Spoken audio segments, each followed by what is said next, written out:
Can we talk about concept albums? Yeah. I'm very Vanisher Horizon Scraper. I mean, it is a concept album, 100%. Yes. The title alone is dystopian sci-fi. Yeah.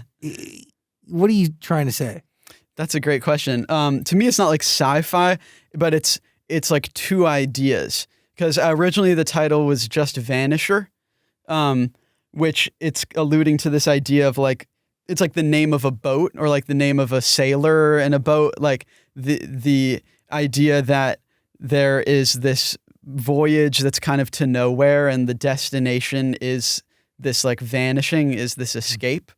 And then just sitting with, I would kind of debate, like, should I go Vanisher, Horizon Scraper? And the Horizon Scraper is also like this way of describing, like the sailor is going to this horizon and trying to just like touch it, just like scrape the horizon.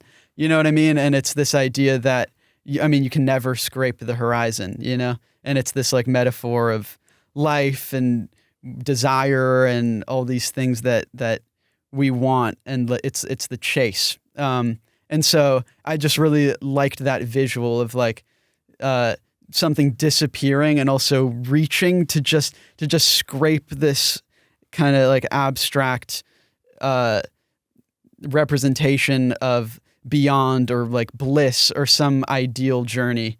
You know what I mean? Or like ideal destination that you can never really reach. And that feels like the objective. It's like, That's why the sailor goes out into the ocean, right? Like, can you just kind of lay out the theme? Because it is a lot. It's a lot. I've always been reckoning with like how much I want to say. What is the versus narrative, how much though? I want people to interpret? What did you say? What is the narrative? Because there is an overarching story that you're that you're telling here. Yes, I guess because I don't want to just give away like beat by beat because I want people to have their own journey. Like it is vague in places because I do think that the idea of a journey to get lost and ultimately, have a desire to return home and have a desire to live is something that people can apply to their own lives in many different ways.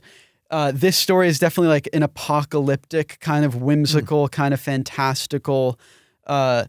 It's about a solo sailor who goes on a voyage, and the reasons of that are open to interpretation.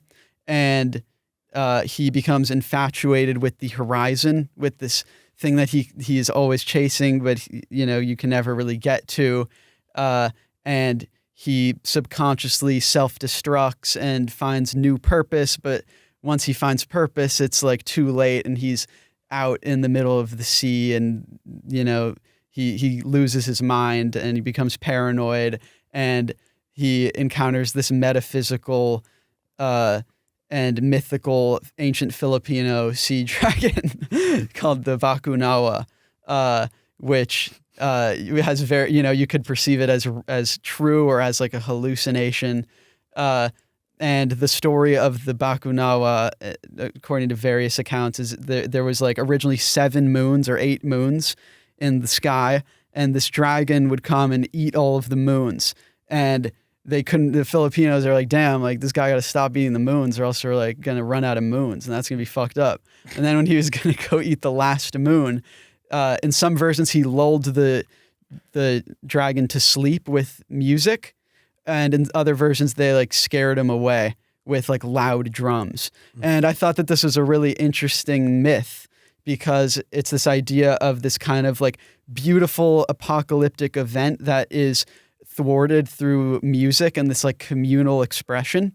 And I think that that relates to me in like my life and the way that whatever dragons there are that exist within, daily life and whatnot, that's how I try to subdue it or scare it away, That's interesting. And so, I really like the idea of kind of having the album go to a place that's like so directly whimsical and out there and just like not shy away from it in any way. Like, you know what I mean? Like Danny Brown does the Bakunawa on the album, which is so like fucking stupid but awesome. Like this is why I love Danny, because I just it's like, dude, I got this song. I want you to be a dragon. He's like, all right, say less. And like a day later, like he writes the perfect verse that like incorporates stuff from the original myth, and like it's awesome. And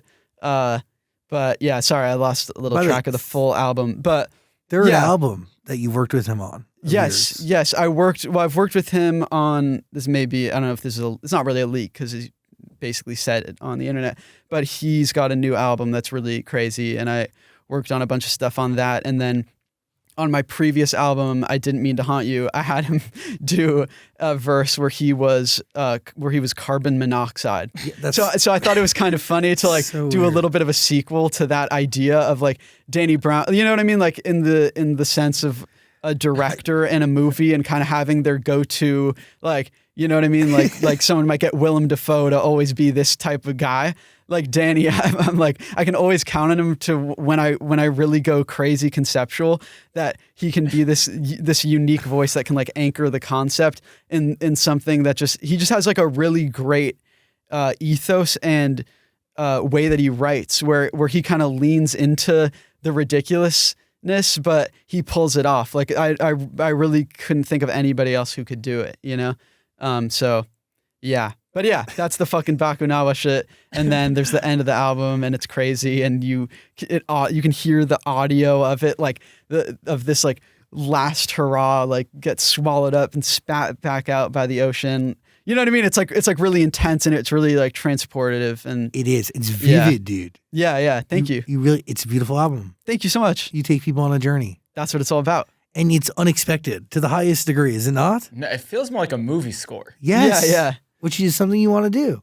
Yeah, I think I would do really, really well with movies. But yeah, it's like a movie score, but it's also in the foreground. So you know what I mean? It's like, but one thing that y'all haven't seen, because we're filming this before the full release of the album, is there is an accompanying movie, like an accompanying visual that's basically like a music video for every song that tells a story. I didn't like get a fucking CGI dragon or anything, but it does it in a beautiful and like, you know, a little more subtle, but like, you know, it just adds a little extra weight to all of the songs, where if they're not necessarily clicking, you can see the visual to it, and it helps it make more sense. You know what I mean? I didn't mean to haunt you. Instead of making videos, you took your friends on a trip, right? And you made a 55-minute movie. Yes, exactly.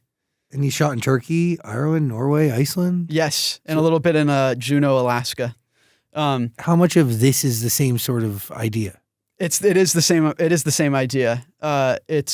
We shot in some Oregon, some France, some of the Philippines, and Greece.